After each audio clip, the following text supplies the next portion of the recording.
Assalamualaikum warahmatullahi wabarakatuh. Waalaikumsalam Salam warahmatullahi wabarakatuh. salam sejahtera untuk kita semua. Salam sejahtera untuk seluruh saudara-saudaraku sebangsa dan setanah air. Dimanapun Anda berada, Alhamdulillah pada kesempatan yang mulia ini, yang berbahagia ini, Alhamdulillah kita diberi kesehatan oleh Allah Subhanahu wa Ta'ala, dan alhamdulillah juga pada malam hari ini kita didampingi oleh Al-Mukarram wal Muhtaram, guru kita semua, Kiai Haji Imaduddin Usman Al-Bantani, serta juga Gus Yakin Muhammad Nur. Jadi beliau ini adalah seorang peneliti ya, seorang peneliti sejarah sekaligus sekretaris PWI Jawa Timur ya. Mungkin tanpa berlama-lama kita langsung memberikan kesempatan untuk Gus Yakin untuk memperkenalkan diri kepada sahabat-sahabat dan juga teman-teman. Karena banyak dari teman-teman dan sahabat-sahabat kita yang belum terlalu mengenal kepada Gus Yakin ini. Monggo Gus, silahkan Gus. Ya, Assalamualaikum warahmatullahi wabarakatuh.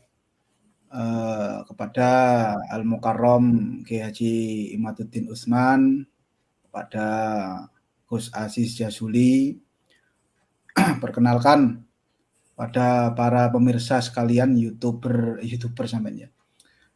YouTube pemirsa YouTube Gus Aziz Jazuli.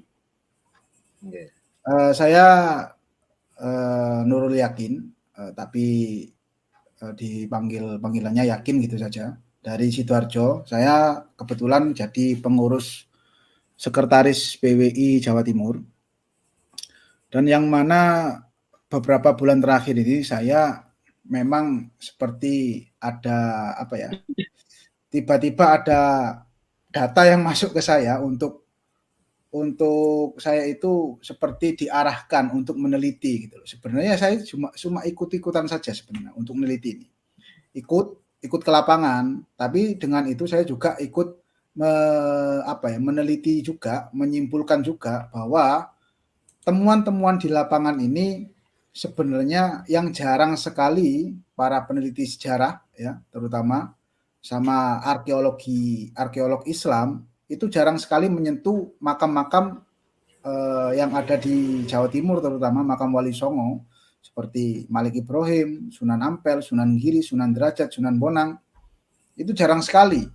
Jadi sejarawan itu jarang mengenal atau melihat perspektif sejarah Wali Songo dari segi arkeologis di lapangan. Tapi rata-rata memang secara sejarawan ya menyusun sejarah tentang Wali Songo itu rata-rata memang dari daftar pustaka ya.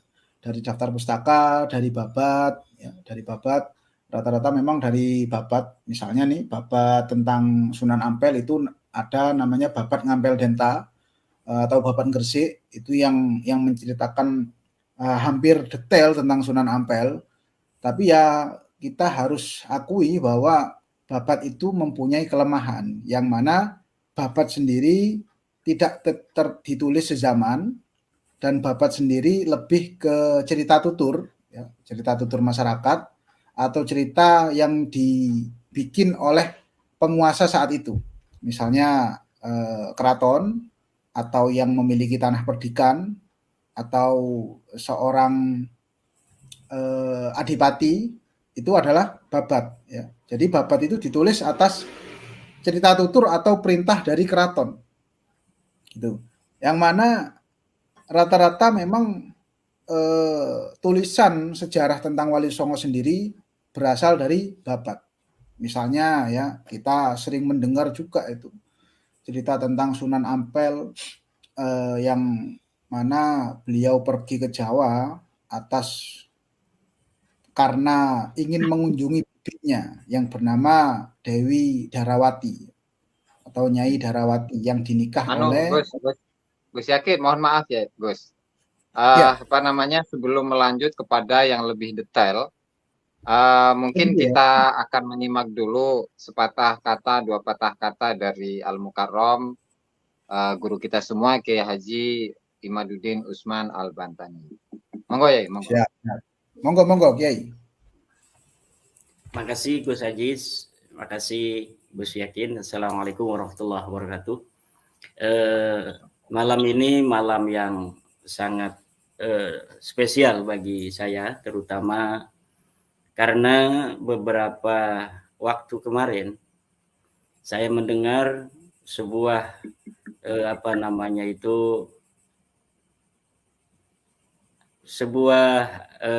tayangan YouTube yang disampaikan oleh channel Gus Aziz Jazuli tentang sejarah Wali Songo versi Aceh.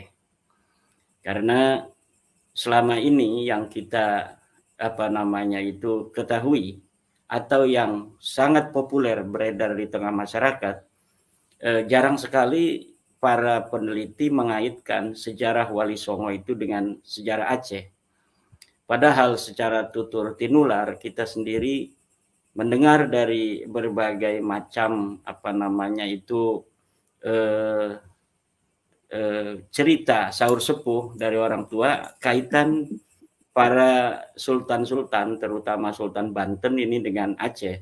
Tetapi kenapa ketika kita membaca sejarah-sejarah itu yang historiografi itu ditulis oleh para sejarawan kita, itu jarang sekali mengaitkan sejarah Sunan Gunung Jati misalnya dengan Aceh.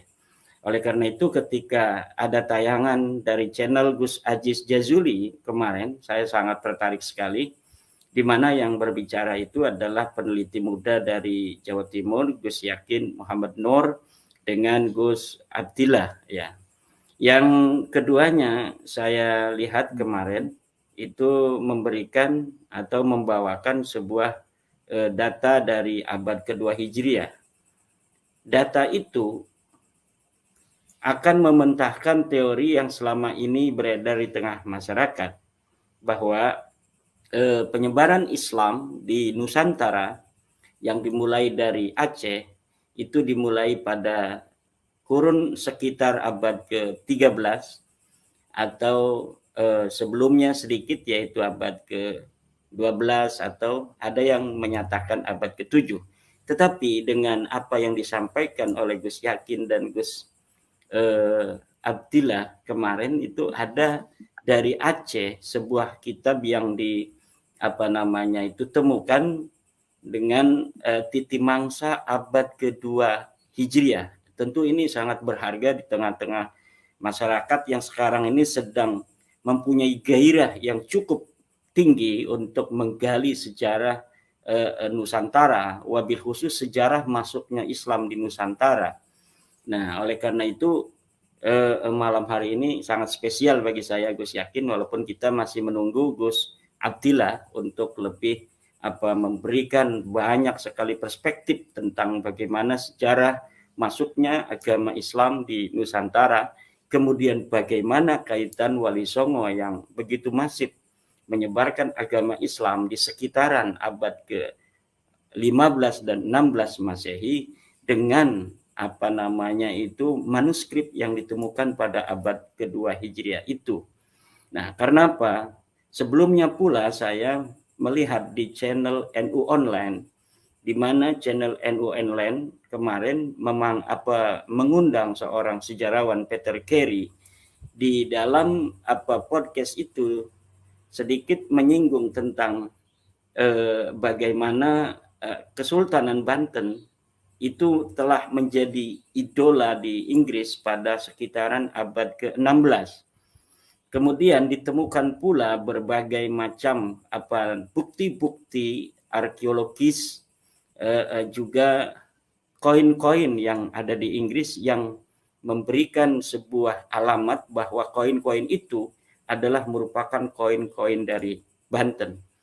Nah, kemudian saya mendengar kemarin dari Gus Yakin adanya hubungan yang sangat lekat antara Kesultanan Banten, Aceh, dan Siak.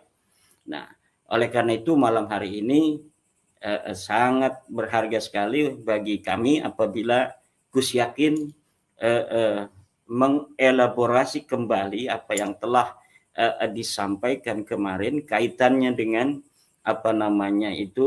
silsilah Wali Songo atau eksistensi mereka para ulama-ulama kita, para wali-wali yang telah menyebarkan agama Islam di Nusantara ini, terkait dengan hubungannya, benang merahnya dengan data-data sumber-sumber sejarah yang ditemukan di Perlak Aceh pada abad kedua Hijriah. Mungkin itu yang akan kita bicarakan malam hari ini untuk kita dengarkan bersama-sama dari dua narasumber kita. Pada malam hari ini saya akan khusyuk hanya mendengarkan dan tidak akan menggunakan perspektif lain, Gus Yakin, dari apa-apa yang selama ini kita baca. Kita ingin mendengarkan perspektif yang kita dengar dan sudah diteliti oleh para ahli, kemudian dielaborasi oleh Gus Yakin, dibaca kembali, kemudian diungkapkan kemarin dalam podcast itu perlu didengar menurut saya oleh masyarakat, terutama oleh para peneliti silsilah Wali Songo, di mana kita dari Nakobah, Ansab, Aulia Tis'a, para keturunan Wali Songo hari ini sedang mengkaji begitu dalam sebenarnya bagaimana kesejarahan dan silsilah Wali Songo. Ada di antara kami yang sudah ke Uzbekistan, ada yang sudah ke Maroko. Kemarin ada dari Ketua Na'at Kiai Bendoro Ilsamuddin itu menuju ke Yunan, China, kemudian ke Pakistan, kemudian dari benda kerap ditemukan sebuah data-data yang cukup tua di dalam diskusi tentang bagaimana silsilah Wali Songo itu, di mana ditemukan pada abad ke-16 di dataran atau di daerah-daerah Tapal Kuda di Jawa Timur, itu nisbat Wali Songo terutama Sunan Gunung Jati ke Musa Al-Khatib. Nanti ini akan sama-sama kita jadikan sebuah sumber-sumber yang kemudian nanti akan menjadi pertimbangan dari para keturunan Wali Songo. Tetapi yang saya yakini dari berbagai sumber itu, termasuk dari Gus Yakin dan Gus Attillah kemarin, bahwa tidak ada sama sekali hubungan Wali Songo dengan Balawi. Itu yang saya catat itu ya. Nah, oleh karena itu dengan seluas-luasnya kami ingin mendengarkan dari Gus Yakin Muhammad Nur tentang perspektif Aceh di dalam memandang sejarah Wali Songo. Terima kasih. Terima kasih Yai atas pembukaannya barangkali, dan saya juga sama di sini Yai. Sama-sama ingin mendengarkan ulasan yang begitu mendetail tentang kesejarahan Wali Songo di masa lalu serta hubungan Wali Songo dengan Kerajaan Aceh di masa lalu. Untuk langsung agar tidak berlama-lama, monggo silahkan Gus Yakin untuk memaparkan data-data yang telah didapatkan oleh Gus Yakin untuk sama-sama kita simak dan sekaligus menjadi pencerahan untuk para netizen dan juga masyarakat luas. Monggo silahkan Gus Yakin. Siap, terima kasih Gus Aziz, terima kasih Kiai Imad. Dalam penelitian saya mengedepankan kulil haq walau kana muron. Saya harus menyampaikan apa-apa yang selama ini kita yakini benar. Ternyata ketika kita turun ke lapangan, ini nggak sesuai fakta sama sekali. Misalnya, ini ngapunten Kiai, saya harus mengatakan ini dalam perspektif pandangan seorang peneliti yang mana melihat secara langsung, tidak berdasarkan tutur cerita, tidak berdasarkan tulisan-tulisan yang digubah pada abad-abad 19, tapi saya langsung melihat langsung. Jadi sebenarnya kenapa penelitian ini dilakukan? Ya, penelitian ini harus dilakukan bahwa latar belakangnya ada tulisan-tulisan yang tidak mengenakan dari kalangan orientalis, Misalnya Malik Ibrahim diceritakan sebagai seorang pedagang. Malik Ibrahim diceritakan sebagai seorang tabib. Malik Ibrahim sebagai pedagang kelontong, keliling. Malik Ibrahim hanya menempati tempat-tempat dan untuk berdakwah ngaji, dan orang-orangnya ini ya nggak banyak gitu.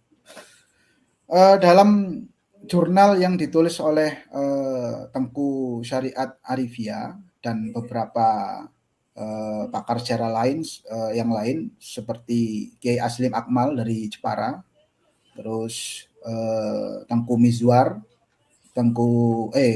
Pak Mukhtar Zaidin dari Cirebon, serta Tengku Munawir, itu ditemukan bahwa atau disimpulkan bahwa Malik Ibrahim yang selama ini kita kenal sebagai orang-orang yang entah itu dari mana, ya, ada yang ngomong ini bercerita ini dari Kashan, Iran, ada di epitafnya.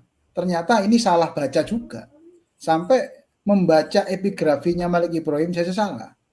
Berarti kita memang selama ini tidak meneliti secara benar-benar tentang Wali Songo. Hanya mendapati cerita-cerita dari sejarawan-sejarawan Belanda. Siapa yang orang pertama kali meneliti tentang Malik Ibrahim? Ternyata sejarawan Belanda yang bernama Jean-Pierre Moquet.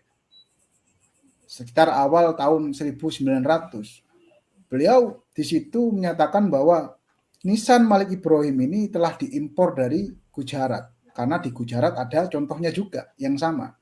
Akhirnya J.P. Moquet berkesimpulan bahwa Malik Ibrahim berasal dari Gujarat dan persebaran Islam pertama di Jawa Timur itu dari Gujarat.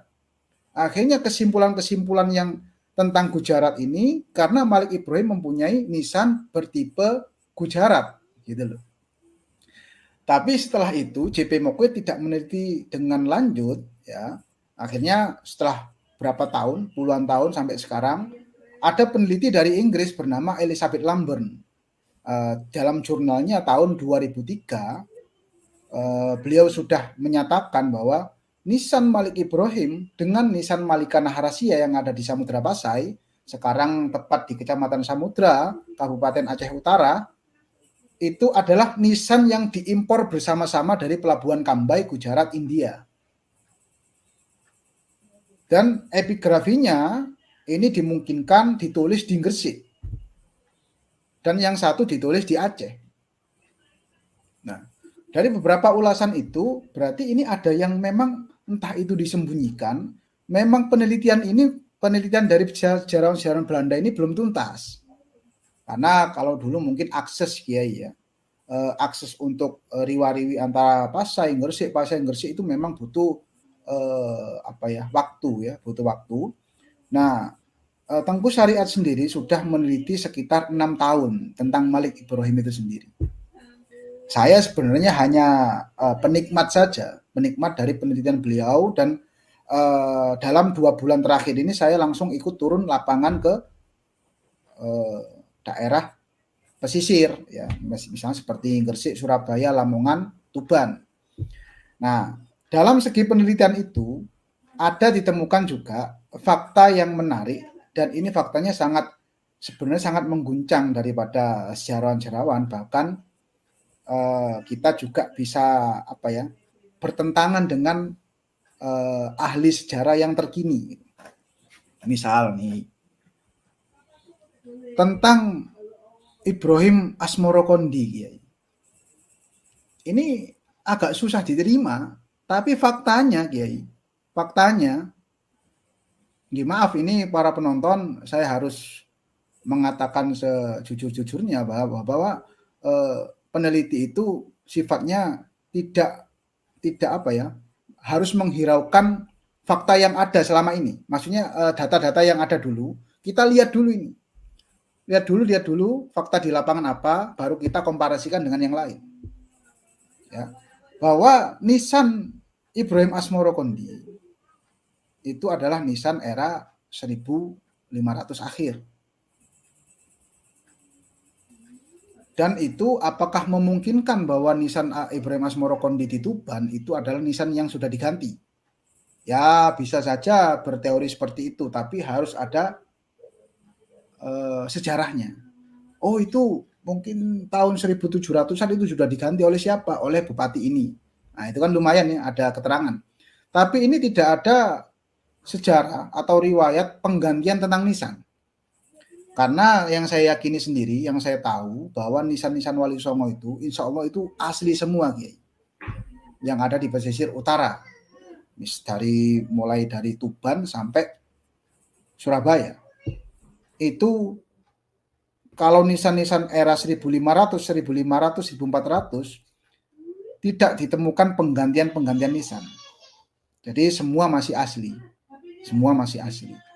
Nah, jangan sampai kita berpikiran bahwa nisan yang tidak cocok dengan sejarah yang kita yakini selama ini, itu kita berkesimpulan bahwa nisan itu sudah diganti. Nah, ini yang kita harus luruskan dulu. Bahwa makanya saya sangat berat sekali mengatakan bahwa apakah iya nisan tahun 1500 akhir ini dialamatkan ke Ayah Sunan Ampel yang harusnya hidup tahun 1400 awal. Itu dulu tugas peneliti, menentukan. Tapi kalau saya sih sebenarnya sudah selesai untuk itu, Kiai.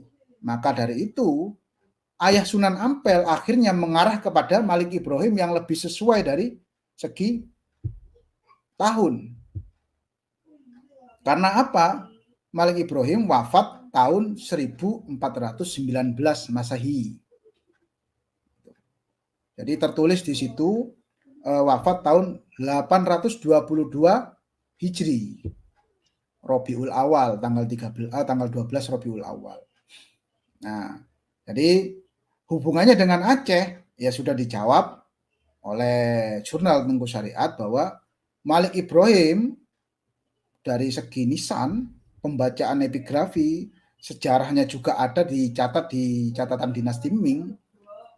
Beliau adalah Sultan Zainal Abidin I sebagai Sultan Samudra Pasai. Gelarnya Sultan Zainal Abidin, ketika pindah ke Gresik menjadi Malik Ibrahim. Karena kita harus tetapkan Malik Ibrahim, Malik ini adalah raja, Ibrahim adalah nama. Maka di situ kalau kita bahasakan secara tekstual adalah Raja Ibrahim. Nah, siapa yang menggelari beliau raja ini siapa? Kan kita harus teliti itu. Raja berarti ada kerajaannya. Raja kerajaan mana nih? Berarti kalau raja harus ada kerajaannya, Kiai. Kan gitu. Apakah punya kerajaan kecil-kecil? Ya bisa jadi kerajaan kecil-kecil, tapi harus kita teliti. Mana ya kerajaan mana yang mempunyai nisan-nisan sama seperti itu. Kan gitu akhirnya kan. Dan masanya. Apakah Malik Ibrahim orang Cina? Apakah Malik Ibrahim orang Vietnam? Coba dicek kerajaan mana yang di tahun itu di area Vietnam, area Kamboja yang rajanya Islam. Atau perdana menterinya lah minimal itu, minimal. Karena di situ epitafnya tertera Malik. Malik itu. Bukan perdana menteri, bukan mufti, bukan. Malik. Itu sudah menjadikan indikasi bahwa Malik Ibrahim itu seorang raja. Nah, selama ini kita meyakini Malik Ibrahim itu bukan seorang raja, tapi seorang ulama. Karena tulisan yang begitu hotnya terlalu Arabik ya mungkin ya. Dan di situ memuat ayat-ayat Al-Quran seperti ayat kursi, Al-Fatihah, terus surat Al-Ikhlas di situ. Seakan-akan ini seorang ulama gitu, yang berasal dari mana-mana lah. Ada yang mengatakan dari Gujarat, ada yang mengatakan dari Persia, Hasan. Nah ini ternyata selama ini juga kita nggak teliti gitu loh. Sampai Malik Ibrahim ya, yang batu nisannya itu saja sangat detail sekali, kita terlewat ya. Terlewat. Terang-terangan kita terlewat. Baru ditemukan, disimpulkan oleh peneliti Tengku Syariat dan kawan-kawan tahun 2003 Oktober. Disimpulkan, beliau sangat berani menyimpulkan dengan resiko apapun bahwa Malik Ibrahim adalah Sultan Zainal Abidin dari Pasai, Samudra Pasai, bin Sultan Ahmad Malik Al-Dhohir, bin Sultan Muhammad Malik Al-Dhohir, bin Sultan Malikus Saleh, Raja Samudra Pasai awal. Ini saja kita terlewat, Kiai, apalagi meneliti Wali Songo yang seperti kehilangan jejak. Padahal epitaf dari Malik Ibrahim itu sendiri sangat jelas. Perbandingannya ada di Pasai. Yang persis senotapnya itu, prasasti makamnya itu yang persis dengan Pasai ada satu, di Gresik ada satu, di Gresik ada 3 malah, yang persis ya. Ini kenapa yang saya sayangkan sejarawan-sejarawan yang lalu yang sudah ada itu tidak meneliti tentang itu. Nah, itu yang saya sayangkan. Memang mungkin ini dengan adanya perihal nasabah Alawi ini semua terbuka. Saya rasa hikmahnya di situ, Kiai. Misalnya sampai Kiai Imad ini bisa podcast bareng bersama-sama Gus Aziz, ini Gus Abdillah sudah datang, nanti langsung bisa diteruskan sama Gus Abdillah untuk elaborasi lebih lanjut. Yeah. Ya, Assalamualaikum Gus Abdillah. Assalamualaikum Gus Aziz, Gus Yakin, dan Kiai Imad. Waalaikumsalam. Waalaikumsalam warahmatullahi wabarakatuh. Maaf terlambat tadi, sedang ada acara dengan istri. Siap Gus, nggak apa-apa Gus. Mungkin sebelum menyampaikan materi, perkenalan terlebih dahulu Gus. Baik, kenalkan saya Muhammad Abdillah. Udah gitu aja. Saya dari Kisah untuk subwilayah Kepulauan Riau. Center Information of Sumatera Pasai Heritage. Okay. Saya domisili di Batam. Sudah Gus, kira-kira itu aja Gus. Siap. Melanjutkan itu Gus. Atau Kiai barangkali punya pertanyaan untuk ini Gus Abdillah. Saya tidak punya pertanyaan, tapi punya permintaan agar kita semua bisa mengenal Gus Abdillah untuk bisa langsung on cam gitu. Terima kasih. Baik Kiai, ini apa ya, keadaannya yang nggak memungkinkan Kiai, gelap ini, saya di depan rumah ini.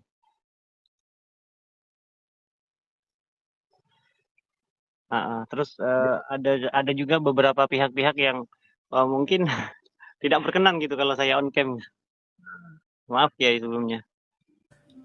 Karena Gus Abdillah ini sebagai peneliti Kiai, peneliti dari pihak yang dari Kisah gitu. Karena ini harus ada penelitian komprehensif lagi. Iya. Ya. Lanjut. Tadi topiknya sampai mana ya Gus? Sampai Malik Ibrahim berkaitan dengan sebagai Sultan Zainal Abidin. Oh iya. Jadi dalam jurnalnya Tengku Syariat itu sebenarnya sudah sangat jelas ya dipaparkan beberapa alasannya. Ada alasan mulai dari susunan inskripsi, terus kemudian jenis font, bukan jenis font, jenis kufi, jenis epigraf yang terukir di makam Malik Ibrahim dengan Malikah Narisya itu sangat-sangat identik sekali. Begitu, mulai dari susunan ayatnya, kemudian bahannya itu sama, Kiai. Nah, jadi kalau misalkan dibandingkan dengan makam-makam yang ada di Kambay itu sekilas memang bentuknya kayak mirip. Tetapi kalau kita perhatikan dengan lebih detail lagi, ternyata dari segi bahan saja sudah berbeda, Kiai. Kalau yang di Kambay itu berbahan batu merah, marmer merah ya, marmer muda. Sementara yang di Pasai dan di Gresik itu berbahan marmer putih. Begitu, Kiai. Makanya sangat yakin sekali melalui susunan inskripsi ayat-ayat yang ada di makam Malik Ibrahim dan Malikah Narisya ini tidak lain dan tidak bukan adalah mereka berdua ini memiliki hubungan kekerabatan. Nah, di epitaf makam Malikan Harisya itu kan disebutkan bahwa beliau ini putri seorang yang syahid lagi berbahagia. Nah, sama di makam Malik Ibrahim juga disebut bahwa Malik Ibrahim ini adalah orang yang syahid dan berbahagia gitu. Jadi sama-sama memiliki inskripsi yang sama. Maka dari inskripsi makamnya kami sangat meyakini, bukan sangat meyakini lagi, dari tinjauan studi epigraf dan bukti arkeologis yang ada saat ini, dengan pertimbangan yang lebih mendetail, kalau boleh memasukkan bahan, ukuran dimensi, maka ini tidak lain tidak bukan bahwa kedua sosok ini memiliki hubungan ayah dan anak. Begitu, Kiai.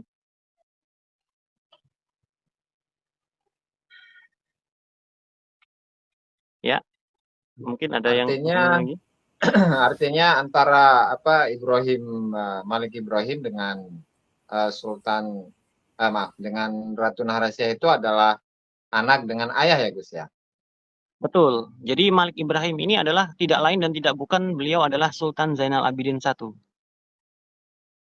Gitu, Gus. Kemudian Dan jurnal ini silsilahnya gimana? Maaf Kiai, apakah saya sudah membuat PowerPoint simpel-simpelan lah. Apa perlu saya tayangkan atau kita berbincang saja? Tidak apa-apa Gus, karena ini kan namanya hasil penelitian yang bukan sebuah sesuatu yang memang harus semua percaya dulu, karena memang kan ini banyak dari perspektif. Banyak juga yang sedang meneliti dari arah lain. Nah, nanti kan bisa dikolaborasi, bisa dicari titik temu. Ya. Silakan untuk ditayangkan. Siap. Oke, saya presentkan ya slides.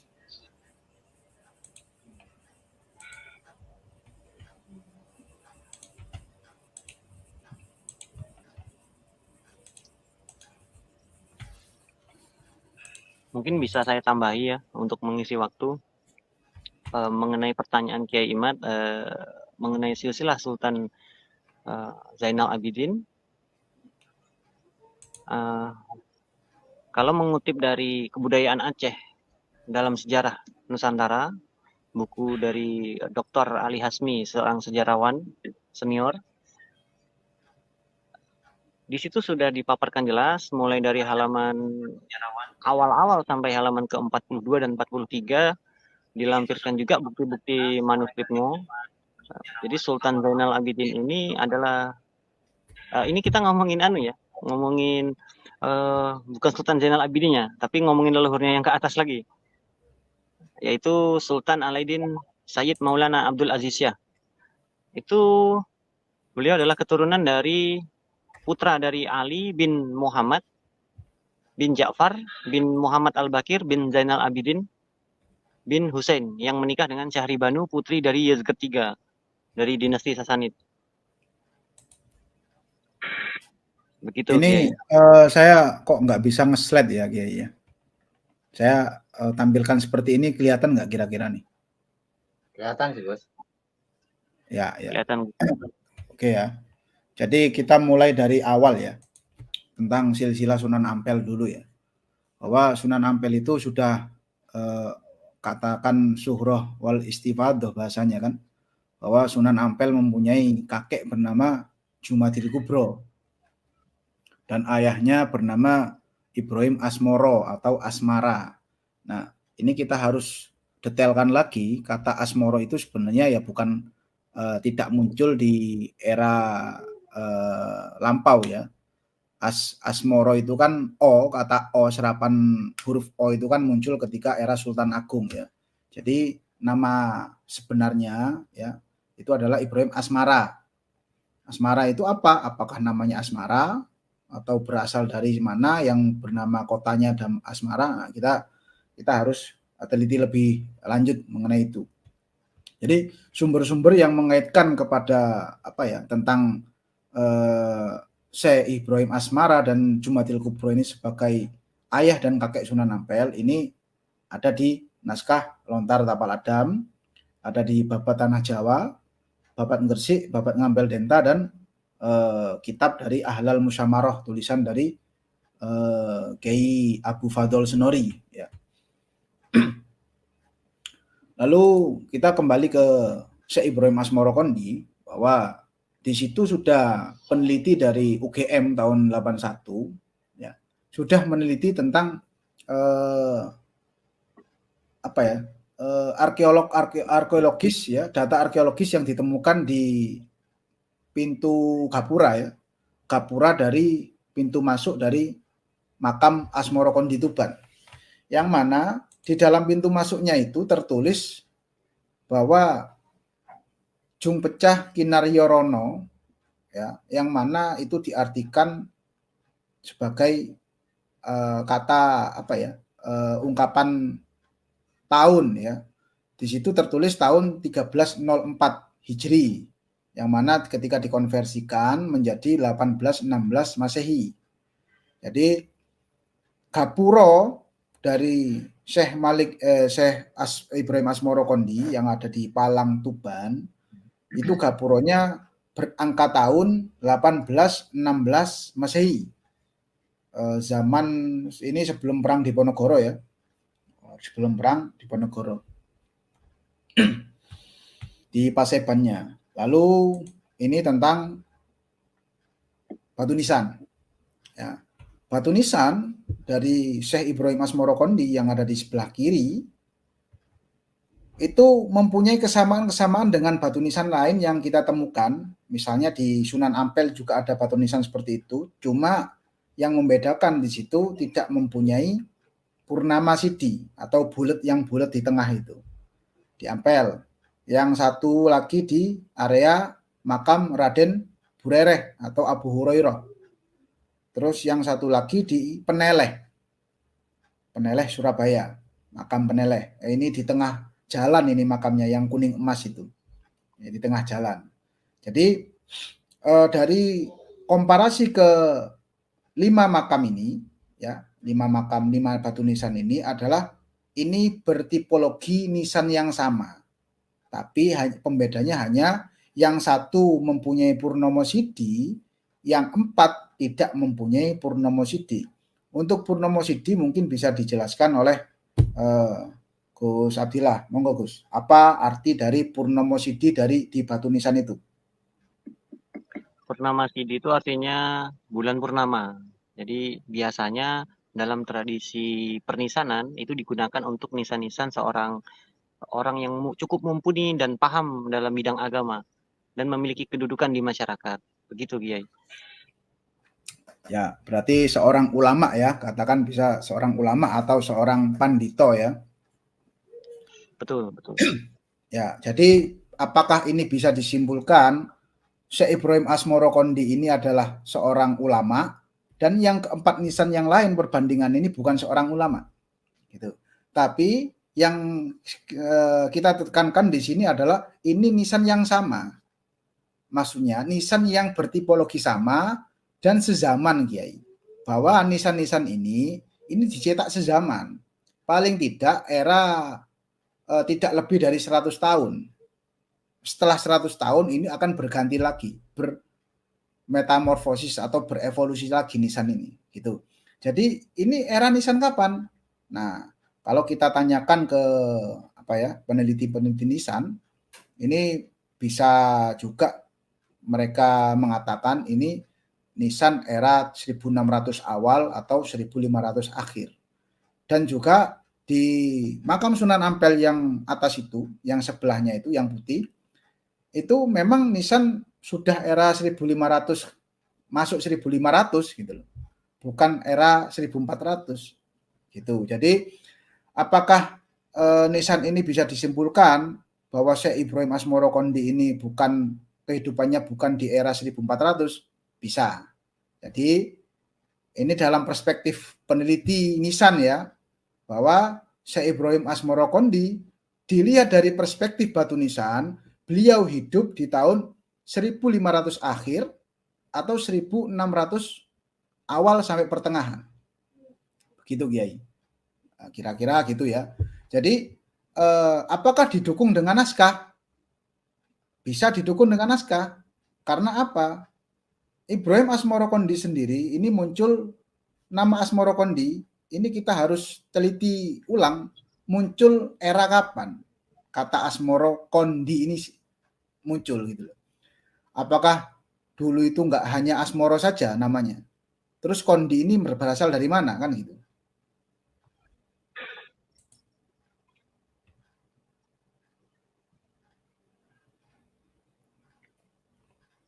Halo, Halo, ini lepas apa gimana ini? Bukan ya? Enggak ya? nggak tahu ya. Oh, enggak. Mungkin ini Gus. Kalau melihat tipologi memang itu bisa dikatakan nisan tahun 1600 ya. Tapi ketika saya memperhatikan bahannya, Ya. di mana bahan dari makam Ibrahim Asmoro Kondi yang di Tuban ini, Syekh Ibrahim Asmoro Kondi ini tidak terbuat dari bahan andesit basal atau andesit hitam seperti yang ada di nisan Sunan Ampel, maka ini bisa dipastikan bahwa nisan-nisan seperti ini melihat bentuk ukirannya yang tidak presisi, kemudian bahannya yang juga dengan menggunakan andesit muda, ini saya kalau boleh saya meraba gitu ya. Jadi dengan mohon maaf dengan sangat, ini adalah nisan-nisan yang biasa digunakan di abad ke-19 atau tahun 1800-an. Gitu. Jadi apa yang tertera pada gapura makam Syekh Ibrahim Asmoro Kondi itu sebenarnya sudah menginformasikan hal yang senada sebenarnya. Dengan sengkalan Gung Pecah Kinario Rono itu sudah pas. Jadi ya, kesimpulan saya ini sebenarnya kan lebih apa ya Kiai? Ini kesimpulannya Gus Abdillah malah lebih ngeri, malah lebih mudah lagi kan gitu. Jadi kita dari perspektif peneliti batu nisan tidak menemukan kesimpulan yang lebih tua dari tahun 1550. Intinya gitu. Nah, jadi nisan ini adalah produksi tahun paling banyak 1600-an gitu loh. Jadi kita memang belum meneliti secara lengkap karena selama ini belum menemukan nisan yang sama dengan Syekh Ibrahim Asmoro Kondi yang mempunyai purnama sidi, yang mempunyai bulat purnama yang ada di nisannya. Tapi untuk tipologi saya menemukan beberapa dan tempatnya yang sama. Satu di Ampel, satu di kompleks makam Raden Burereh atau Abu Hurairah di Kapasan Surabaya. Itu ada sekitar 6 makam. Terus di Peneleh itu ada satu ya yang berwarna emas ini gitu. Jadi apakah bisa disimpulkan ini beliau ini berasal dari Surabaya? Sangat bisa. Karena persebaran nisan seperti ini banyak di Surabaya. Ternyata kan. Apakah Ibrahim Asmoro Kondi ini berasal dari Surabaya? Sangat bisa. Nah, gitu. Tinggal kita meneliti lagi persebaran nisan yang ada di Lamongan, yang ada di area Sunan Derajat atau Paciran. Apakah lebih banyak atau hanya beberapa atau lebih sedikit dari Surabaya atau lebih banyak daripada Surabaya, itu nanti bisa disimpulkan ketika nisan-nisan tersebar yang paling banyak, biasanya nih ya, itulah nisan itu berasal. Jadi misalnya di Aceh paling banyak nisan apa, di Surabaya paling banyak nisan apa. Nah itulah asal muasal nisan. Misal nisan tentang nisan giri, paling banyak di Sunan Giri itu nisan yang punya geluran gitu. Nah itu bertipologi nisan giri gitu. Jadi sama dengan nisan Malik Ibrahim, itu paling banyak ditemukan di Samudra Pasai, bukan di tempat lain. Ada 14 tugu makam nisan di Samudra Pasai. Nah, jadi apakah bisa disimpulkan bahwa Malik Ibrahim berasal dari Gujarat? Tidak bisa. Kita tutup mata ya. Misalnya epigrafinya dihapus pun akan kalah dengan bukti jumlah batu nisan. Jadi di Gujarat sama di Pasai itu paling banyak di Gujarat. Epigrafinya kalau ditutup ya, gitu loh. Jadi kita bisa paling tidak dari jumlah saja kita bisa menyimpulkan bahwa Malik Ibrahim berasal dari Pasai. Ya, tinggal meneliti beliau ini siapa, gitu ya. Jadi itulah keunggulan daripada meneliti batu nisan, artefak arkeologis Islam atau epigrafi yang ada di dalam batu nisan atau tipologi-tipologi dari batu nisan gitu.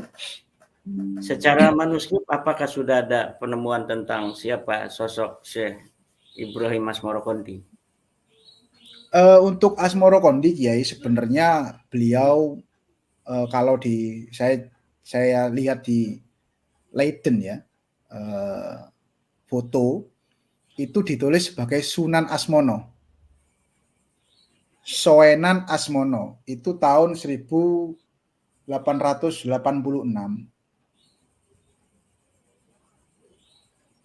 Soenan Betul, Asmono. itu senada dengan ini Gus, yang di apa ya sebutnya ya, itu kayak semacam penyangga Paseban itu yang di makam Syekh Ibrahim. Itu kan ada inskripsi Jawa yang bertuliskan persembahaning kiai. Siapa gitu Nah, kan, dihapus itu kan. Kiai Lalu terus untuk ini titik-titik manuskrip Kiai. yang ditemukan di Perlak itu manuskrip tahun berapa itu yang kemarin? 170 Menurut ya. Dr. Otman itu adalah manuskrip yang tertulis tahun 173 Hijriah, Kiai. Itu ada di buku Kebudayaan Aceh dalam lintasan sejarah. Bisa Koosnun Hakim. diceritakan Coba isinya Dr. itu, Aliasmi. Gus Abdillah. Mungkin bisa ditampilkan sama Gus Yakin ya. Gus Yakin sudah saya kirim PDF-nya. Oke, bentar. Itu ada di dalam PDF ya, manuskrip itu ya? Ya, ada di buku Dr. Aliasmi. Oke, sebentar. Monggo lanjut dulu. Saya sambil nyari ini.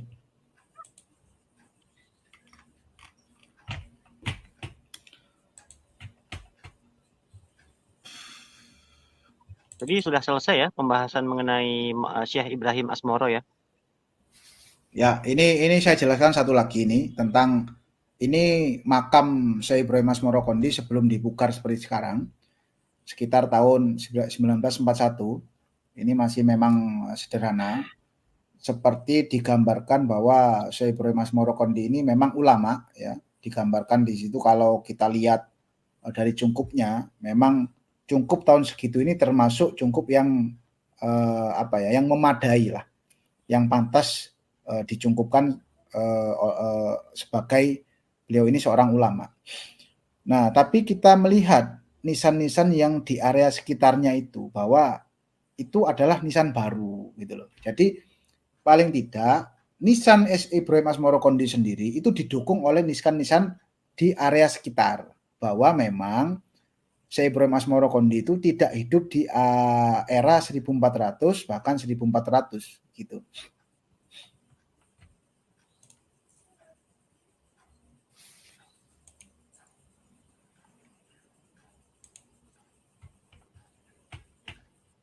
Sebentar ya. Ini apakah yang ini Gus ya? Yang sampean kirim ini ya? Sampai lemot ini Gus.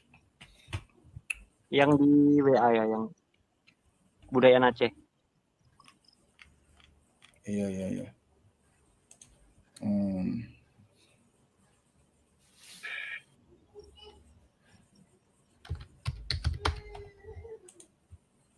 Saya awalnya memang jujur tidak menyangka ya bahwa kajian arkeologis itu juga akan memantik polemik yang terjadi saat ini, Guys.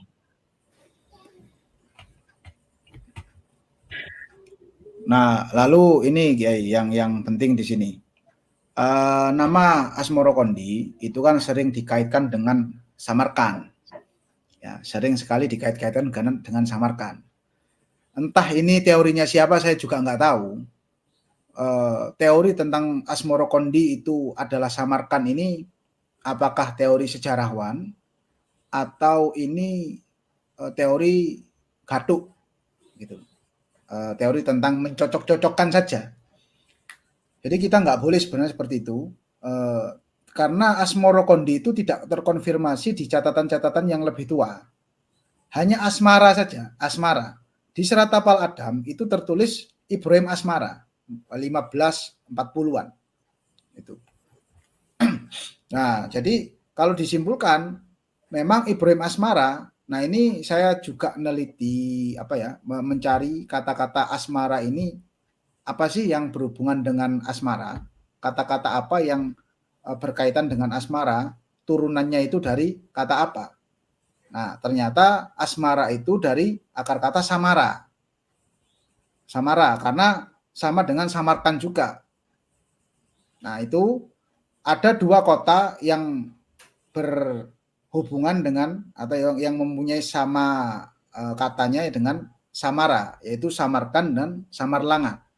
Samarkand ada di Uzbekistan, Samarlanga ada di Aceh. Gitu.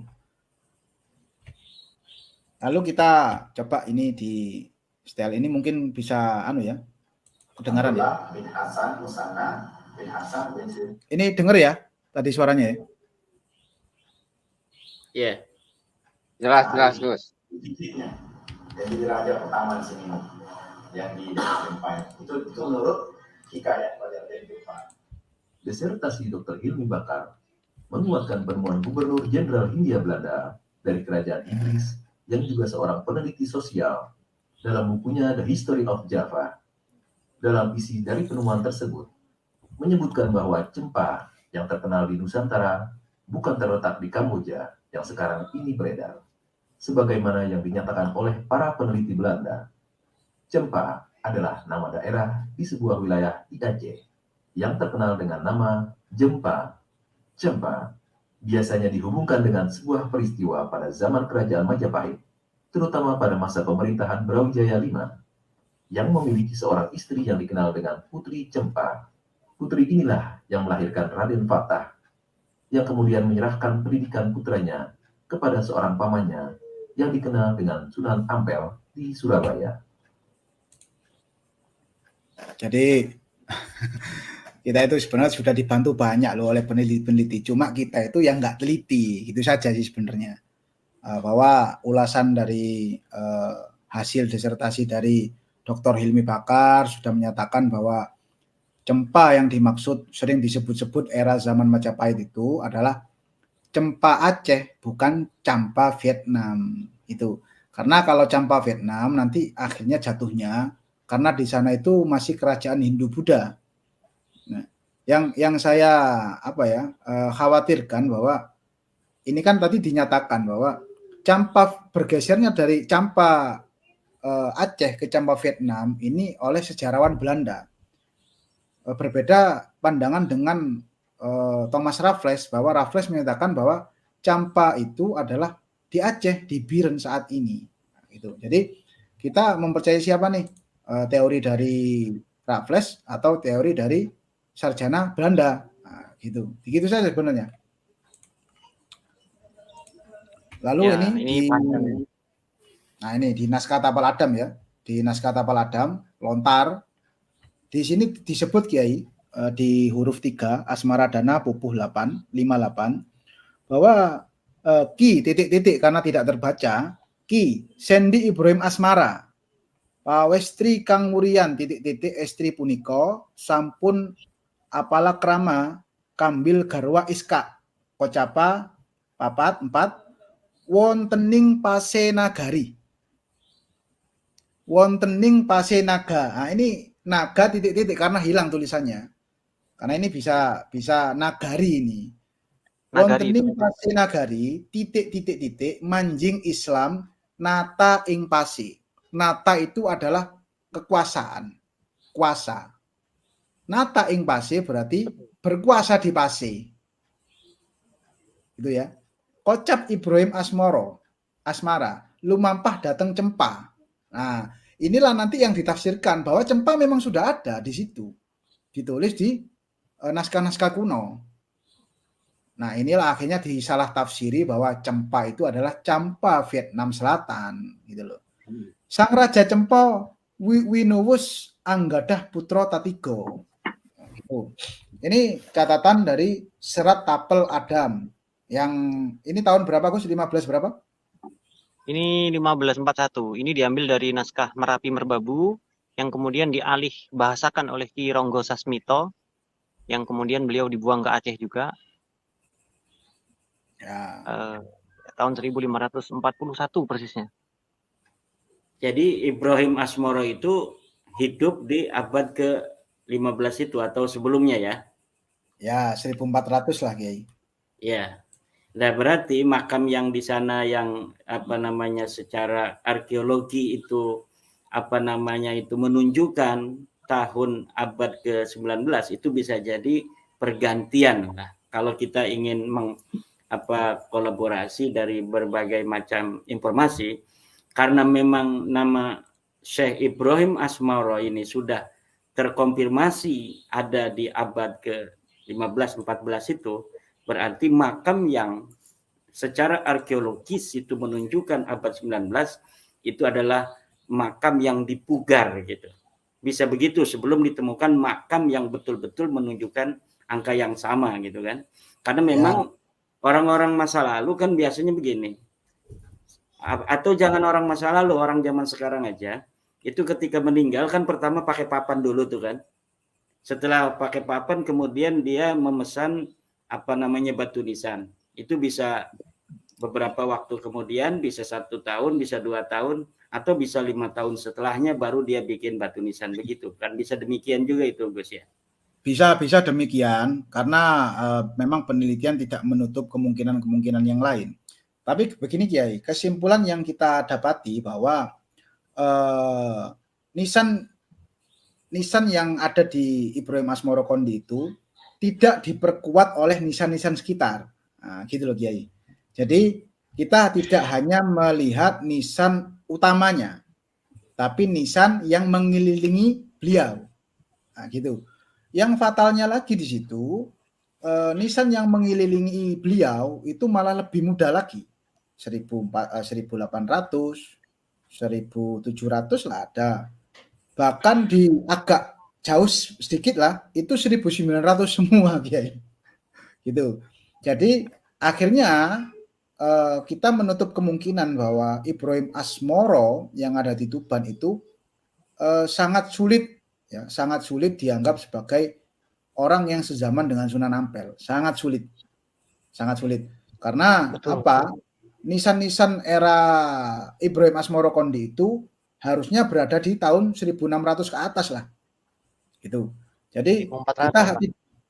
kita tidak hanya meneliti nisan utamanya Kiai, tapi nisan teman-temannya. Kalau bahasa Tengku Syariat itu teman-temannya. Gitu. Jadi ya, tidak untuk pemakaman boleh, tapi kan untuk eksistensi daripada sosoknya itu yang historis yang ada di dalam. Oh iya, kan, Ibrahim Asmara. Memang Ibrahim sosok Asmara historis ya. Benar. Cuma tinggal siapa sebenarnya Ibrahim Asmara kan gitu Kiai. Nah, itu saja. Akhirnya kita melakukan penelitian nih. Di mana makam Ibrahim Asmara yang asli? Gitu kan akhirnya kan. Nah, kita akhirnya menemukan bahwa ini kita mempunyai data nih bahwa Malik Ibrahim itu dari Aceh. Ternyata kita teliti juga Asmara itu adalah Samarlanga. Tadi itu Samarlanga itu wilayah Samudra Pasai. Nah, kalau kita tarik hipotesis sementara bahwa Samarlanga ada di Aceh, Campa ada di Aceh, Malik Ibrahim sebagai Sultan Samudra Pasai, Sunan Ampel lahir di Campa. Kita bisa menarik kesimpulan dari segi tahun juga. Sunan Ampel lahir tahun 1400 pas. Malik Ibrahim wafat 1419. Apakah itu tidak mengarah kepada Malik Ibrahim sebagai ayah Sunan Ampel? Nah, gitu akhirnya kan. Karena apa? Ini dikonfirmasi oleh yang lain. Misal Malik Ibrahim itu terkonfirmasi mempunyai putri bernama Malikah Nahrasia dan Nyai Ageng Pinatih. Yang mana Nyai Ageng Pinatih pernah menitipkan seorang anak angkatnya kepada Sunan Ampel, ya, kepada Sunan Ampel untuk diajari agama, mondok lah bahasanya. Jadi Sunan Giri yang diangkat anak oleh Nyai Ageng Pinatih dipondokkan ke Sunan Ampel. itu suatu koneksi yang tidak mungkin terjadi ketika Islam masih jarang sekali. Koneksi itu adalah koneksi keluarga, Kiai, bukan koneksi orang lain. Tidak mungkin Syekh Ibrahim Asmara ini orang lain tiba-tiba mempunyai putra Sunan Ampel dan Nyai Gempinate yang notabene adalah putri seorang raja memondokkan anak angkatnya kepada orang lain. Gitu ya. Jadi memang ini agak sulit langsung diterima oleh masyarakat umum karena harus melakukan penelitian di lapangan. Tapi mereka para wali songo itu apa sayyid semua, apa seperti yang ada selama ini di tengah masyarakat bahwa Sunan Kalijogo itu bukan sayyid gitu. Gimana menurut penelitian teman-teman Gus Yakin itu? Aduh, masuk nggak enak saya sebutkan di sini, Kiai. Tidak apa-apa, ini kan semua hasil penelitian ya. Iyalah. aja. Sebentar, saya sapa teman saya di bawah, ada namanya Syarif Mu'arif Aceh ya. Assalamualaikum.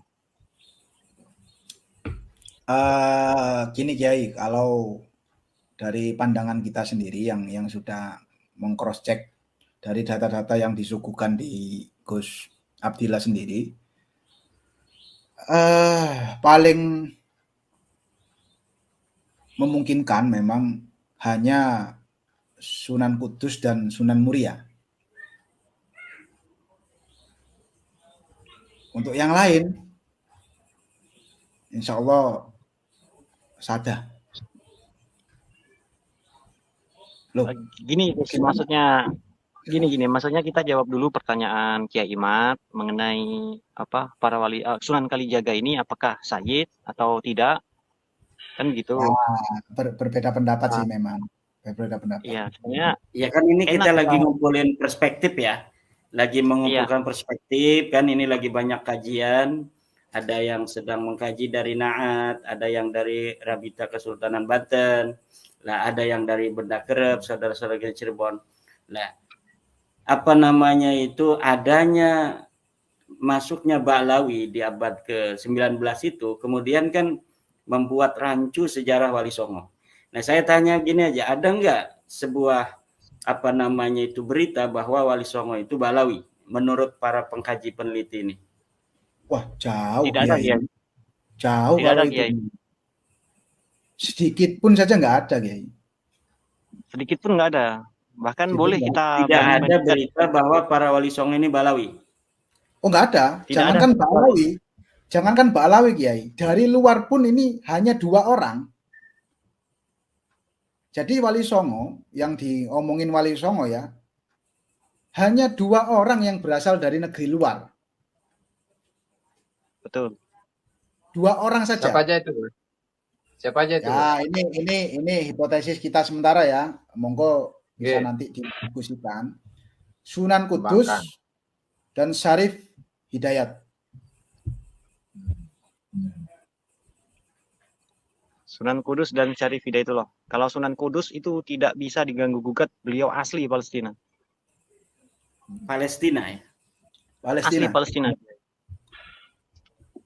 Ya, ini kan namanya perspektif ya, perspektif dari hasil kajian.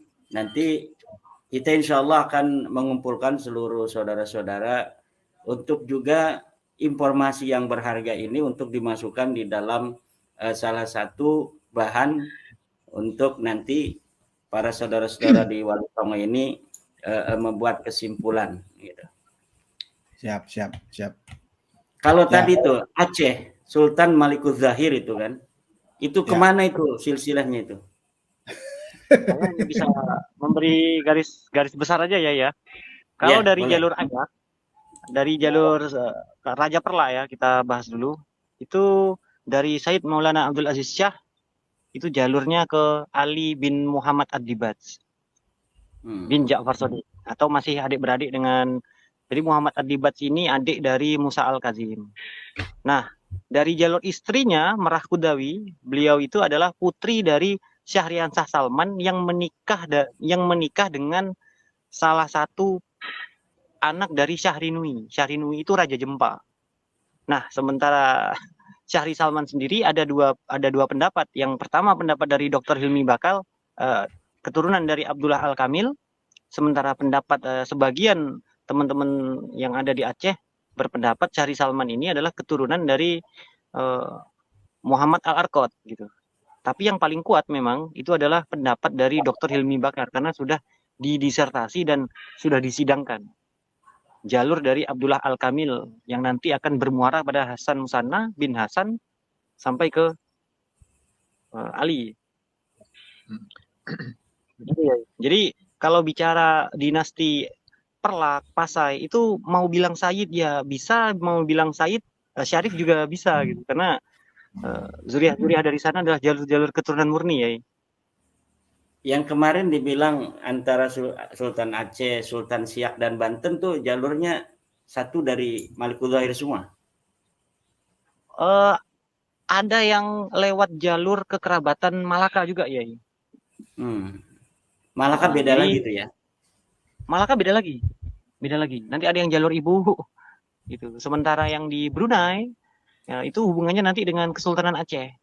Sama-sama dari jalur keturunan Hasan gitu. Nanti. Oke, mau lihat nisan ayah dari Syarif Hidayatullah. Monggo. ini agak apa ya? Monggo biar dikocok ini ya pemikirannya biar apa ya? Kita selama ini disuguhin data-data yang apa ya? Bahasanya itu fana bahasanya. Katanya Syarif Abdullah itu dari Yaman, bukan ya? Waduh, bukan Syarif Abdullah ya. Bukan Syarif Tidak Abdullah. ada nama Syarif Abdullah itu. Bahkan kalau boleh sebagai Raja Champa yang katanya di Vietnam pada tahun 1400 akhir itu Vietnam saat itu dikuasai oleh dinasti Panduraga beragama Siwa Buddha. Gitu. Jadi jejak arkeologisnya tidak ada. Ini Gus Aziz ditampilkan. Saya memang belum kirim ya, banyak dokumentasi yang di Vietnam belum kirim. Ini Kiai, nisan ini ya ada di Aceh Utara, tepatnya di Kecamatan Samudra, Kota Krueng, di kampung Kota Krueng. Beliau tertulis dalam epigrafinya ini. Sebentar, ini ada bukunya ya, ada bukunya. Saya bacakan di dalam buku saja. Soalnya membaca inskripsi ini bahaya nih. Inilah kubur orang yang berasal dari keturunan terhormat. Lagi terkenal ya. Terhormat lagi terkenal. Mulia lagi pemurah, alim lagi zuhud, bertakwa, suci hatinya dan lembut. Yang terkenal dengan Maulana Qadi Ibrahim Syarif bi inayatillah. Semoga Allah yang Maha Kuasa lagi penyayang menerangi kuburnya. Diwafatkan ke sisi rahmat Allah dan kemurahannya pada hari Sabtu waktu Ashar dari bulan Safar milik Allah. Semoga Allah menutup bulan ini dengan kebaikan dan kemenangan. Tahun 914 Hijri, sebaik-baik ciptaan di atas bumi. 914 Hijri itu berapa Masehinya? Sebentar, saya konversikan. 914.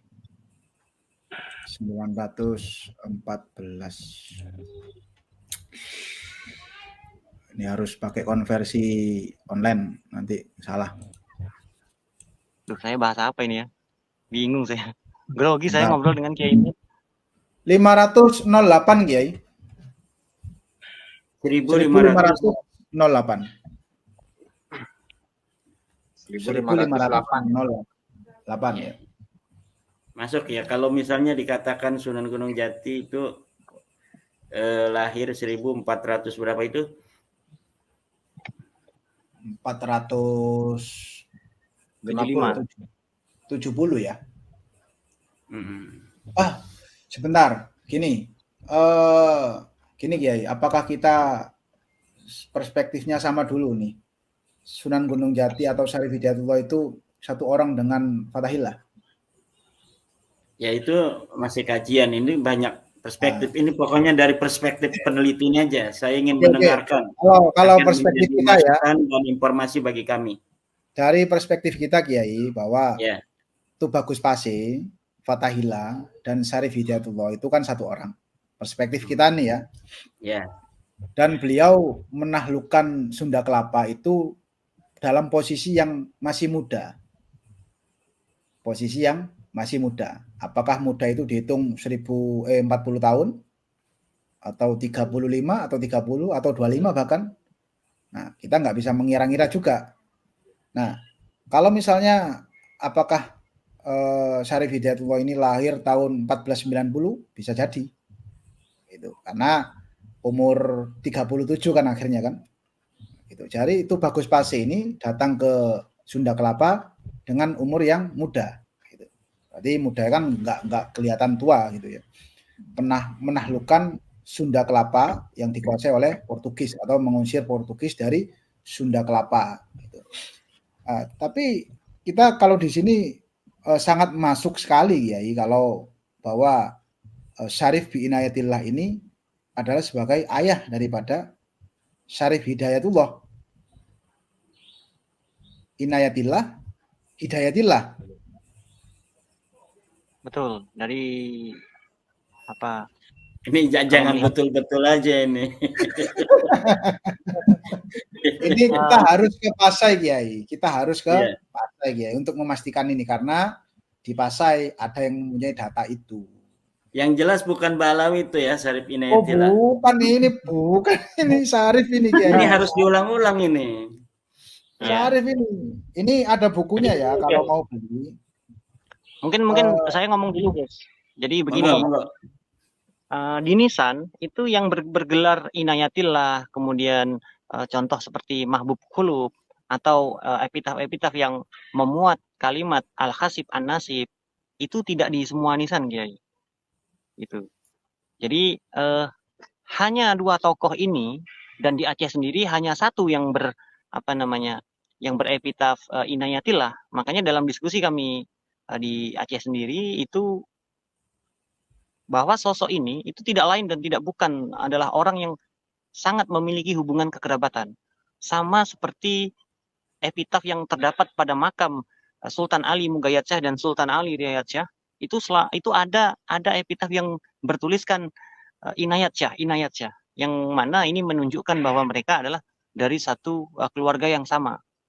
Makanya kami ketika menyebut sosok Fathullah Syarif bi Hidayatillah itu, ya dia memang dikenal sebagai anak dari Ibrahim Syarif bi Inayatillah.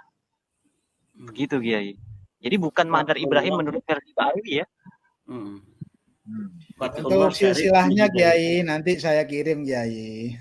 Siap. Jangan khawatir. Monggo bisa diteliti.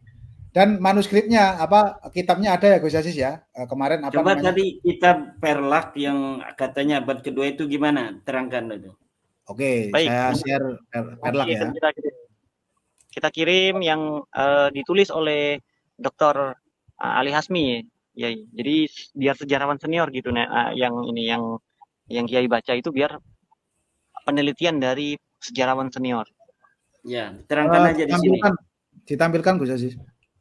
Ini ya. Iya, ini silsilah Raja-Raja Pasai. Sebelumnya ada juga ini yang Idarul Haq. Idarul Haq lebih kuno lagi ini yang Nah, ini agak muda ini agak muda. Yang lebih kuno lagi ada. Idarul Haq ya Gus ya? Idarul Haq. Sini saya tak tampilkan Idarul Haq aja ya. Jadi kalau manuskrip sih sebenarnya lebih kuat sih.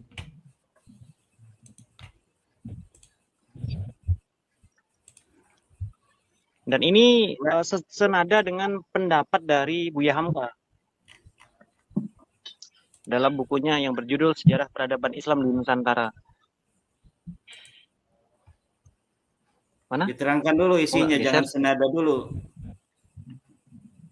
Wah, ini isinya yang paham Gus Aziz ini, Kiai. Isinya menjelaskan begini ya, silsilah raja-raja Pasai, raja-raja Perla gitu. Ini di share Gus Aziz. Kita tampilkan saja modelnya ya. Nanti ada terjemahannya daripada isi itu.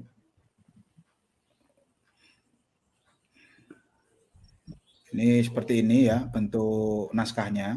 Untuk naskah aslinya ada di mana, Gus? Di Lok Sumawe. Ini abad kedua Hijriah. Gimana? Abad kedua Hijriah ya. Betul, Kiai. 170. Menurut perspektif teman-teman dari Gus Abdillah dengan Gus Yakin, Islam masuk ke Aceh itu abad berapa sebenarnya? Abad 2, tahun 100. Abad 2 Hijriah. Betul, abad kedua Hijriah. Sudah terdeteksi siapa yang membawa pertama kali? Nahkoda Khalifah. Nahkoda Khalifah itu adalah serombongan nahkoda yang dikirim pada masa dinasti Al-Ma'mun. Kemudian mendarat kenapa saat itu tidak memungkinkan untuk melewati jalur darat?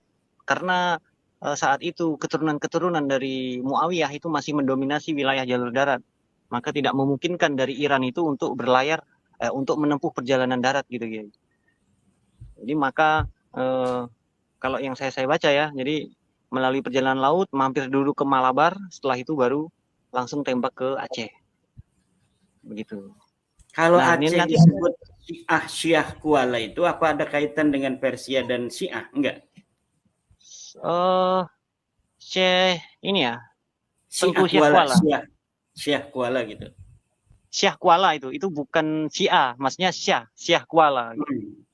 Nah, itu tempat kelahiran seorang ulama besar yang menafsir Al-Quran untuk pertama kalinya ya, yaitu Syekh Abdurrauf As-Singgili.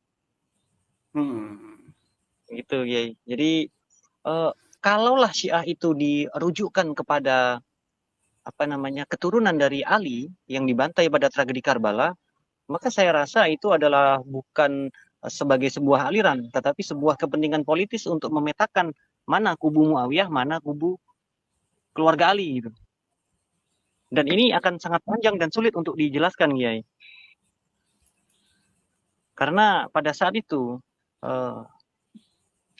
pasca tragedi Karbala itu sangat-sangat mengerikan. Banyak keturunan-keturunan dari Hasan dan Husain itu bersembunyi. Bahkan keturunan Husain itu yang selamat hanya Ali Zainal Abidin As-Sajjad saja. Jadi para keturunannya sering berpindah-pindah, sering melarikan diri gitu.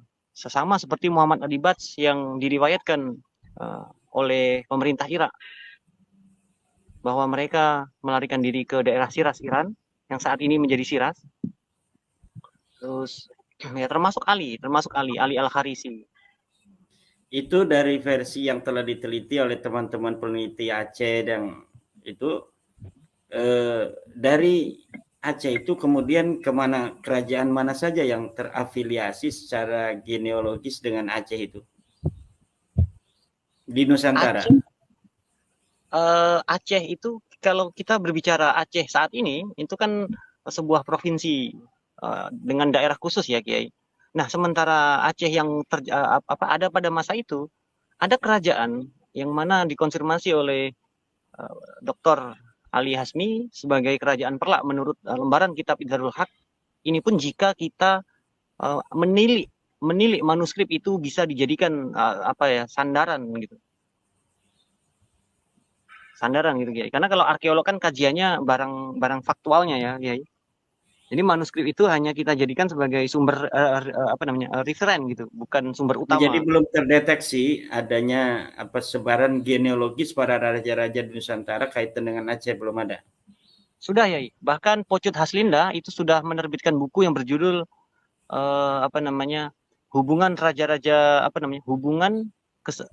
raja-raja Aceh dengan Islam di Nusantara gitu. Dan hubungannya raja-raja Islam di Nusantara. Jadi ada beberapa yang di Sulawesi, misalnya di Maluku, kemudian di Jawa gitu, ada. Ada, Kiai. Jadi memang saling berhubungan. Berarti emang Nusantara ini adalah dari satu terah lah katakanlah. Jadi Nusantara ini kenapa sekarang ini menjadi Nusantara? Karena memang di antara mereka saling berkaitan secara genealogis juga ya, dari sisi raja-rajanya itu luar biasa. Makanya saudara-saudaraku di Aceh itu ya jangan sampai memisahkan diri lagi seperti dulu dari Indonesia. Kita akan sedih sejarahnya dari sana kok kemudian masa yang sejarah awal itu kemudian ingin sendiri itu nanti kita merasa ditinggalkan gitu kan.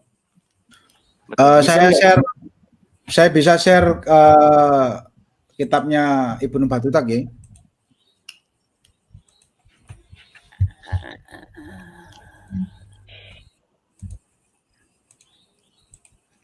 Bagus ya sih. Jadi kita meletakkan Aceh itu sebagai apa? Bahwa di sini Ibnu Battuta itu orang yang jujur ya, mengatakan bahwa Sultan Malik Adz-Dzohir itu adalah Sultan Jawa, Kiai. Sultan Jawa. Dia adalah Sultan Malik Adz-Dzohir, seorang raja terkemuka dan pemurah, bermadzhab Syafi'i. Yang kita garis bawahi, Kiai, bermadzhab Syafi'i. Ya. Ini kan akhirnya menjadi kewajaran kalau kita itu sampai sekarang bermadzhab Syafi'i dan NU gitu. Ya. Menyukai para ahli fikih dan menghadiri majelis mereka untuk membaca dan mengulang. Ia banyak melakukan pembebasan dan jihad.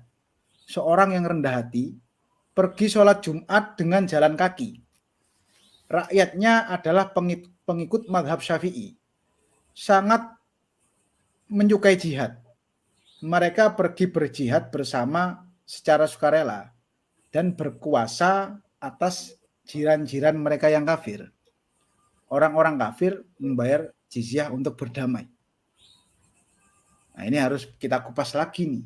Jiran-jiran yang kafir ini kerajaan apa aja yang membayar jizyah? Gitu.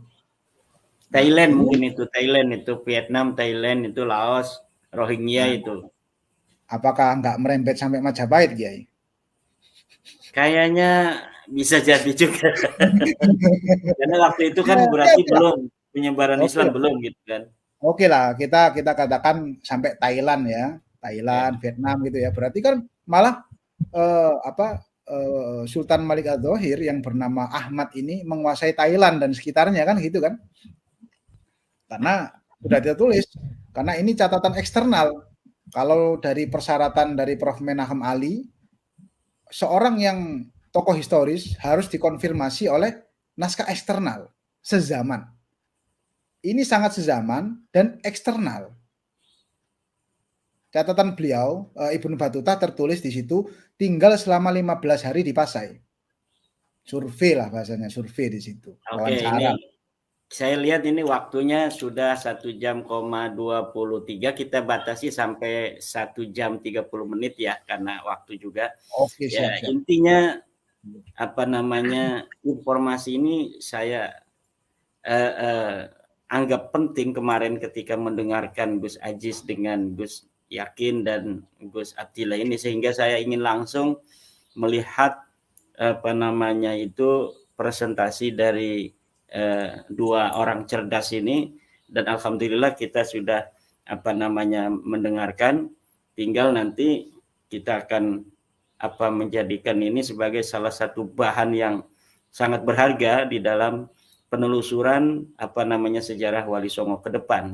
Karena usaha-usaha itu sudah dilakukan oleh Ketua Les Bumi PBNU Profesor Agus Sunyoto yang sudah kemudian di historiografi di dalam Atlas Wali Songo, namun itu belum begitu sempurna, dan itu tugas kita untuk melanjutkan juga jangan alergi kepada para keturunan Wali Songo atau dari para pecinta Wali Songo tentang sejarah-sejarah informasi baru yang ditemukan oleh para peneliti seperti Tengku Syariah, Gus Yakin, dan Gus Attila ini, karena ini adalah sebuah informasi untuk kita untuk memperbaiki historiografi kita tentang sejarah Islam, masuknya Islam di Nusantara, kemudian siapa saja pembawanya, akan ada jeda yang cukup panjang dari abad kedua sampai Wali Songo itu, berarti ini ada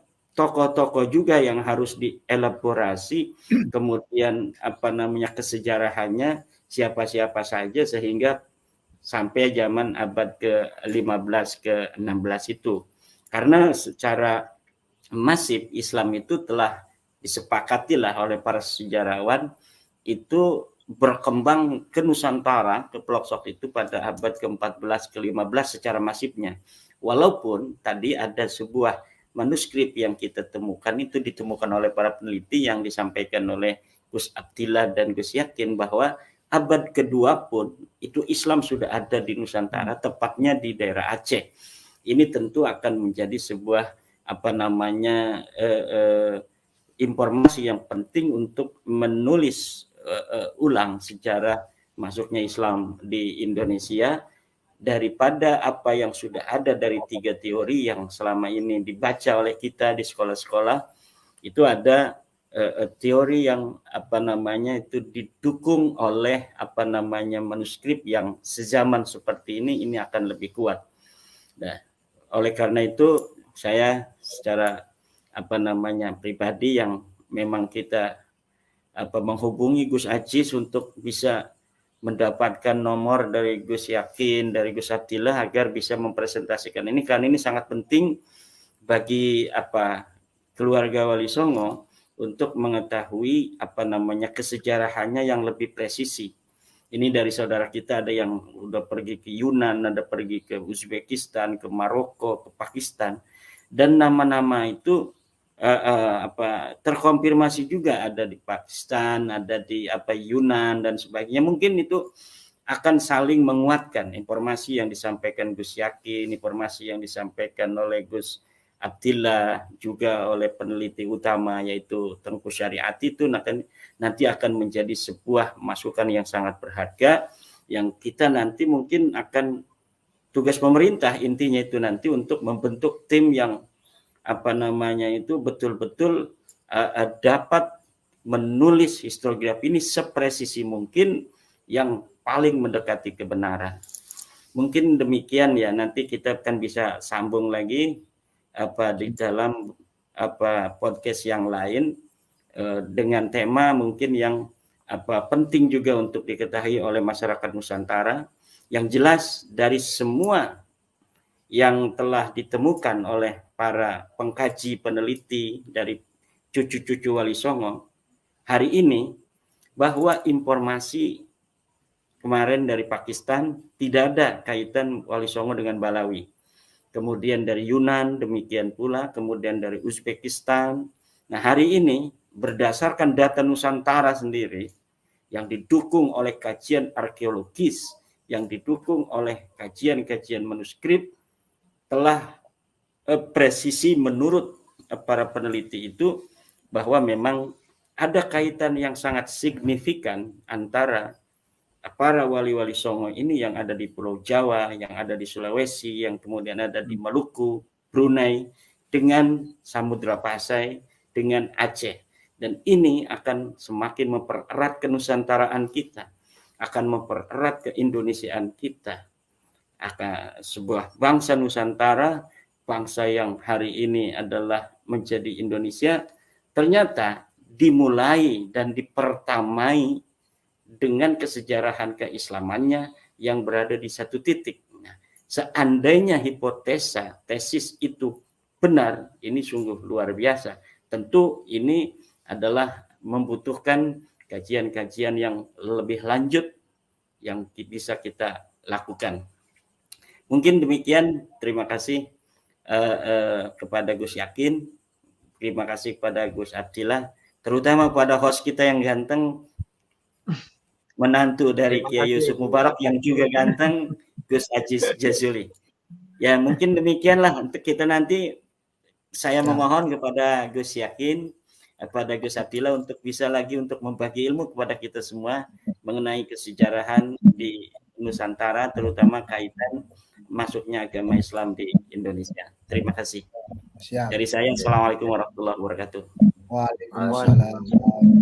Mungkin sebelum kita kita menutup kajian ini ada closing statement dari masing-masing Gus Yakin dan juga Gus Abdillah.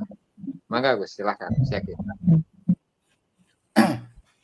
Ya, memang kita harus ya intinya saya itu berkeyakinan dan saya mempunyai mutu kulil haq walau kana muron. Sudah itu saja.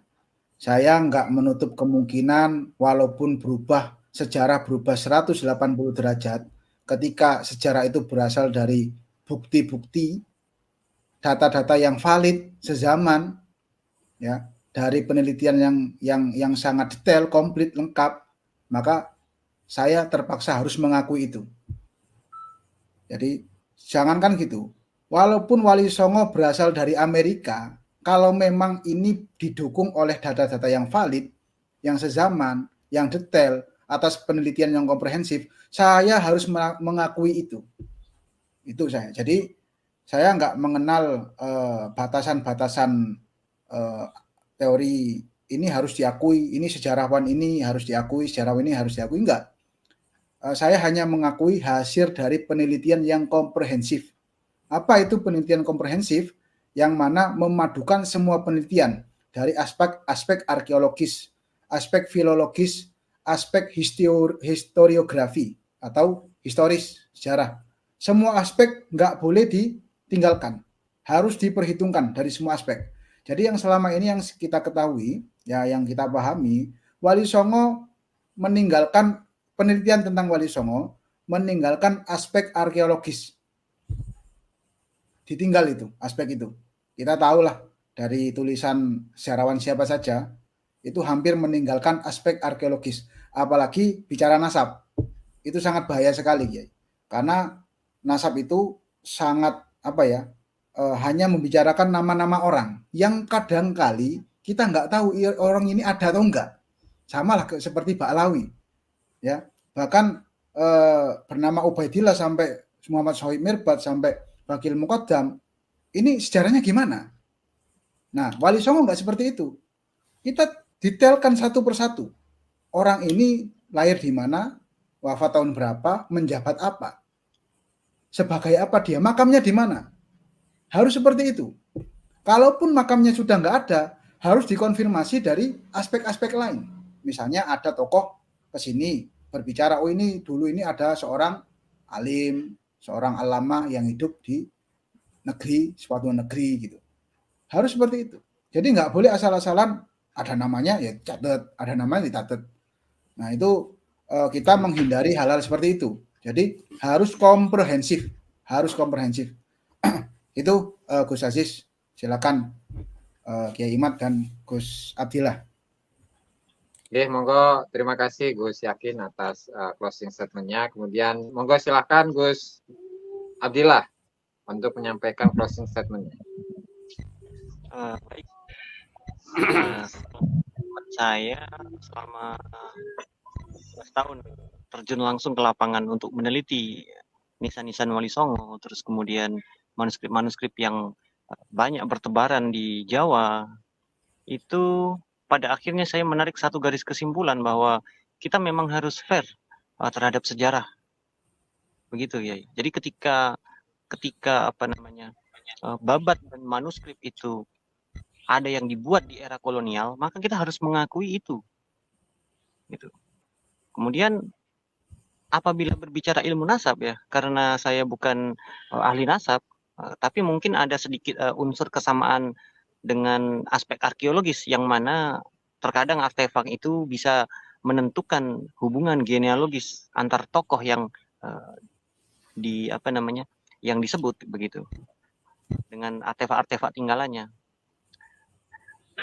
Kalau saya sebenarnya tidak terlalu tidak terlalu concern dengan perdebatan ini, itu tidak sebenarnya. Tapi saya juga tidak menyangka bahwa penelitian arkeologis ini ternyata juga sampai menyeret ke ranah polemik ini begitu Kiai. Maka ketika saya dulu awal pertama kali dihubungi oleh Gus Yakin, saya dengan tegas memberikan satu grand design gambaran bahwa antara Wali Songo dengan Ba'alwi atau dari klan imigrasi dari Yaman ini tidak ada hubungannya, Kiai. Dan saya harus fair bilang seperti itu, wallahi demi Allah, tidak saya rubah-rubah, juga tidak saya tambahi atau kurangi. Karena selama 11 tahun perjalanan saya berkeliling tuh dari Kalimantan, Jawa, Sumatera sampai ke Lombok, itu meneliti apa yang dulu pernah ditulis oleh sejarawan-sejarawan yang sudah berlalu meninggalkan kita seperti Profesor Ambari, Dr. Ali Hasmi, Dr. On Panyatib, Buya Hamka, bahkan Kiai Agus Sunyoto saya sempat beberapa kali ketemu. Dalam diskusi kami ya, dalam diskusi saya dengan Kiai Agus Sunyoto sendiri, memang Wali Songo itu tidak bisa dipisahkan dari jalur Aceh. Atau kalaupun kemungkinan terburuknya bukan dari Aceh, tentulah pasti lewat Aceh. Karena di sana terletak suatu bandar atau kerajaan besar, daulah Islam yang diakui oleh dinasti Abbasiyah, yaitu Kesultanan Samudra Pasai, yang mana tinggalan arkeologisnya itu di sana ada, yaitu cucu dari seorang sultan dari dinasti Al-Mutawakil Billah. Begitu juga dengan catatan para sejarawan dari Cina, dalam hal ini saya akan menyebut Ma Huan sebagai juru tulisnya Cheng Ho, juga sebelum dia itu ke Palembang, dia mencatat perjalanan ke ke Pasai gitu. Maka berdasarkan catatan para penjelajah dunia, terus kemudian temuan arkeologis, bahkan dalam penelitian kami itu menghitung jarak yang ditulis dalam catatan-catatan mereka sedemikian presisinya sampai berakhir ke Kediri, itu penelitian itu sudah kita lakukan sebetulnya. Cuma untuk melengkapi penelitian ini agar lebih kuat datanya, maka kita juga membutuhkan teman-teman yang juga punya minat dan ketertarikan terhadap sejarah seperti Gus Yakin dan teman-teman. Mari ayo kita meneliti secara langsung ke lapangan agar data kita kuat, agar kita bisa membaca apa yang sebenarnya terjadi di masa lalu. Sebenarnya concern saya bukan di Wali Songonya sebenarnya, tapi concern saya itu hubungan antara Demak, Banten, Bugis dan Aceh dalam keterlibatannya pada ekspedisi Malaka. Sebenarnya itu yang saya teliti. Jadi mungkin itu akan bisa dijadikan materi berikutnya kita, hubungan betul. Aceh, Makassar, Banten dalam ekspedisi Malaka. Betul. Jadi mungkin bukan untuk membahas mengenai sejarah Wali Songo, saya hanya bisa bilang kalau sejarah Wali Songo itu tidak bisa dipisahkan dari Aceh. Begitu, Kiai. Siap. Terima kasih. Waalaikumsalam warahmatullahi wabarakatuh. Terima kasih untuk Kiai Haji Madudin Usman Al-Bani, Gus Abdillah dan Gus Yakin yang telah menyempatkan waktunya untuk diskusi pada malam hari ini. Dan barangkali itu saja yang dapat kita sampaikan dalam kesempatan kali ini. Terima kasih untuk semuanya, seluruh netizen yang telah menyaksikan kajian kita pada malam hari ini. Mohon maaf jika ada kata yang kurang berkenan. Wallahul muwaffiq ila aqwamit thoriq. Wassalamualaikum warahmatullahi wabarakatuh. Waalaikumsalam warahmatullahi wabarakatuh.